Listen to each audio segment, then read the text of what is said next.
Assalamualaikum warahmatullahi wabarakatuh.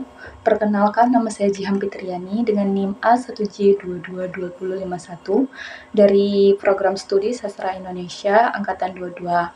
Di sini saya akan mempresentasikan atau membahas materi mengenai definisi wacana, analisis wacana, ruang lingkup wacana, unsur internal wacana, dan unsur eksternal wacana.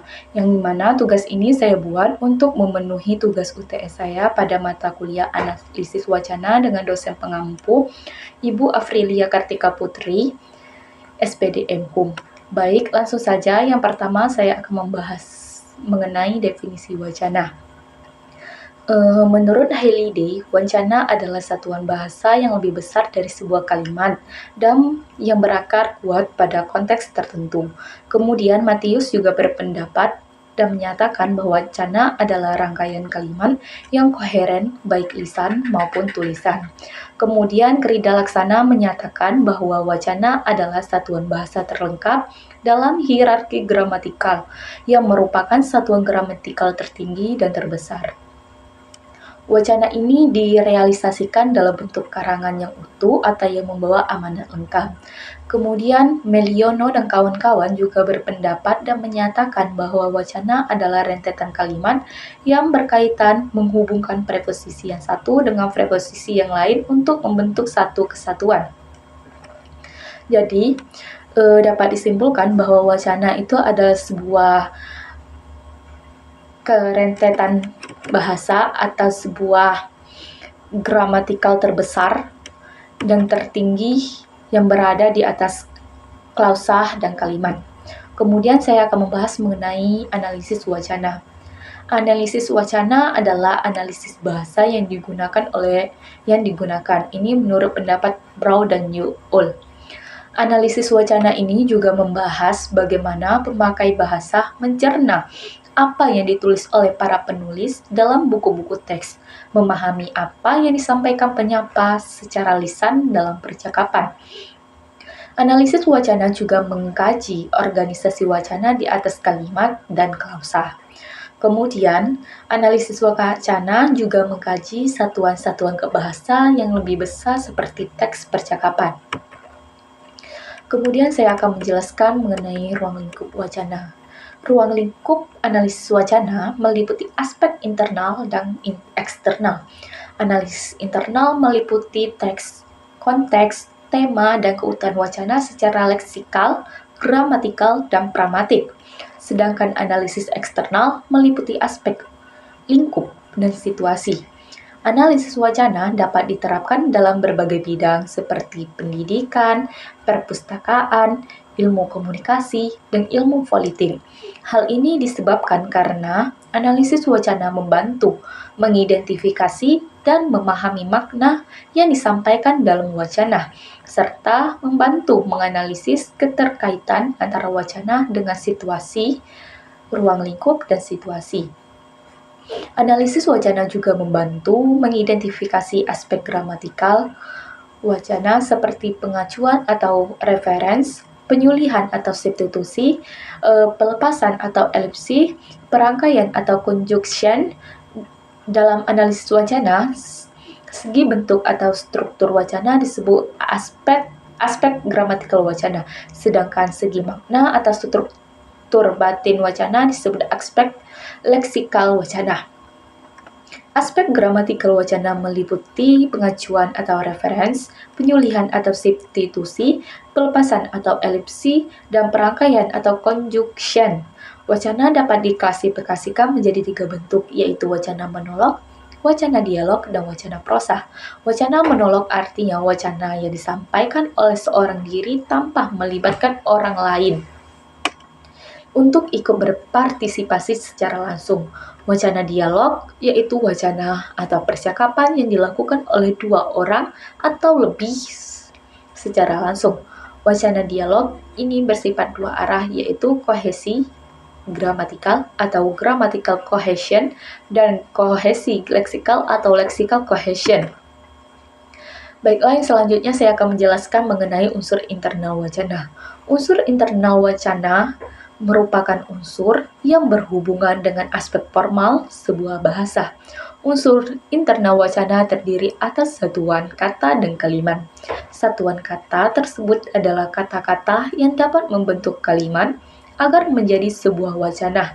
Satuan kata atau kalimat akan saling berhubungan dan menyatu untuk membentuk wacana. Nah, di dalam unsur internal wacana ini terdapat kata dan kalimat, teks, kemudian ada konteks dan konteks. Yang pertama saya akan membahas mengenai kata dan kalimat. Kata dan kalimat adalah unsur-unsur yang membentuk sebuah wacana.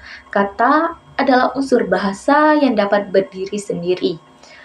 Menurut Grady dan Dobrovolsky pada tahun 2013, menyatakan bahwa kata adalah sebuah fakta mendasar tentang kata dalam semua bahasa manusia. Kata dapat dikelompokkan ke dalam sejumlah kecil kelas yang disebut kategori sintaksis.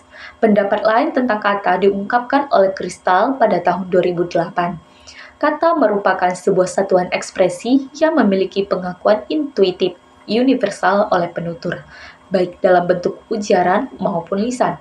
Berdasarkan beberapa pendapat tersebut, dapat disimpulkan bahwa kalimat setidaknya memiliki unsur subjek dan predikat yang memiliki makna secara lengkap dan diakhiri dengan tanda titik. Kemudian ada teks. Teks mengacu pada kesatuan ujaran yang lebih besar dari kalimat. Teks dapat berupa kata, frasa, kalimat, dan fragram, karangan lengkap, dan sebagainya dalam bentuk lisan dan tulisan. Kemudian ada konteks. Krida Lasana menyatakan pada tahun 2011 bahwa ia mengartikan konteks sebagai kalimat atau unsur-unsur yang mendahului dan mengikuti unsur lain dalam wacana. Konteks dapat berupa teks yang mendampingi teks lain dan mempunyai ketertarikan dengan teks yang didampinginya. Bisa berada di depan kalimat atau di belakang kalimat. Ini menurut pendapat Rahzani pada tahun 2015. Menurut Gozia, sejalan dengan pendapat Rahzani pada tahun 2015, Gozia juga berpendapat bahwa konteks merupakan kalimat yang mendahului kalimat selanjutnya yang beriringan. Kemudian, saya akan menjelaskan mengenai konteks. Ningsi pada tahun 2015 mengemukakan bahwa konteks merupakan hal-hal di luar teks yang mempengaruhi proses produksi teks sehingga memperjelas makna dari teks itu sendiri. Senada dengan pendapat Ningsi, Hermanto pada tahun 2015 mengasumsikan bahwa konteks adalah hal yang menjadi sarana ekspresi untuk mendukung maksud yang berhubungan dengan suatu kejadian dalam sebuah wacana. Berdasarkan pendapat Ningsi dan Hermanto, konteks dapat disimpulkan bahwa konteks adalah unsur yang terkandung pada komunikasi yang bersifat verbal maupun non-verbal yang mengandung tujuan dan makna.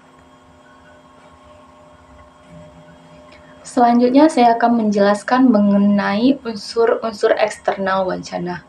Unsur-unsur eksternal wacana adalah sesuatu yang menjadi bagian wacana, namun tidak tampak secara eksplisit, sesuatu yang berada di luar satuan lingual wacana. Kehadirannya memiliki fungsi sebagai pelengkap keutuhan wacana. Unsur-unsur eksternal wacana itu sendiri terdiri dari implikatur, presuposisi, referensi, dan inferensi. Baiklah, yang pertama saya akan menjelaskan mengenai implikatur. Grimes pada tahun 1975 adalah orang pertama yang perkenalkan ide implikatur sebagai sarana untuk memecahkan masalah dengan makna yang tidak dapat dilakukan oleh teori semantik biasa. Menurut Brown dan Yule pada tahun 1983, istilah implikatur digunakan untuk menjelaskan maksud pembicara yang berbeda dari arti literal dari pernyataannya. Menurut Levinson pada tahun 1983 juga berpendapat dan menyatakan bahwa implikator percakapan merupakan gagasan yang teramat penting dalam pragmatik. Implikator percakapan diajukan oleh Haji Paul Grice yang dianggap sebagai pencetus teori implikatur dalam ceramah William James di Universitas Harvard pada tahun 1967. Kata implikatur berhubungan dengan kata implikasi yang terkandung.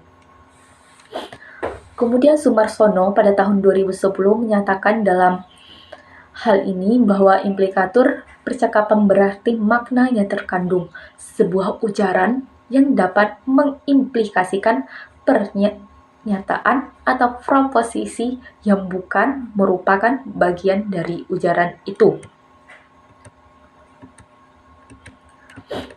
Kemudian ada presuposisi.